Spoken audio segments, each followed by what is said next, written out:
دوستو آج کی اردو ڈکشنری میں آپ کے ساتھ شیئر کر رہی ہوں لفظ تبسم کنا اور دوسرا لفظ درس۔ سب سے پہلے بات کریں گے لفظ تبسم کنا کی، جس کا مطلب ہے مسکراتا ہوا۔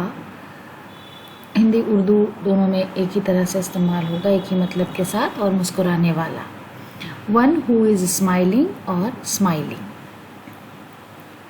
جملے میں اس طرح استعمال کریں گے، رقص میں حصہ لینے والے لوگ ہمیشہ تبسم کنا رہتے ہیں، یعنی وہ ہمیشہ مسکراتے ہوئے دیکھتے ہیں، اور یہ ان کی تربیت اور ٹریننگ کا ایک حصہ ہوتا ہے۔ مجید امجد کا ایک شعر ہے، جہان گریہ شبنم سے کس غرور کے ساتھ گزر رہے ہیں تبسم کنا گلاب کے پھول۔ اس کے بعد لفظ درس، جس کا مطلب ہے سبق، تعلیم، پڑھنا، سیکھنا، پند و نصیحت۔ پاٹھن شکشا، شکشن اور اپدیش انگلش میں، اس کے لیے لیسن، ریڈنگ، ایڈوائز اور کاؤنسل جیسے الفاظ ہم استعمال کرتے ہیں۔ جملے میں اس طرح استعمال ہے، زندگی ہمیں نئے نئے درس سکھاتی رہتی ہے، یعنی ہمیں روز نئے سبق سکھاتی رہتی ہے۔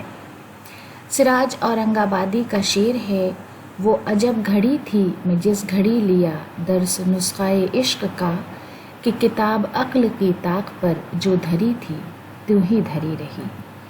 تو دوستو اسی خوبصورت شعر کے ساتھ آج کا ویڈیو ختم کرتے ہیں، اگلے ویڈیو میں آپ سے پھر ملاقات ہوگی۔ بہت بہت شکریہ۔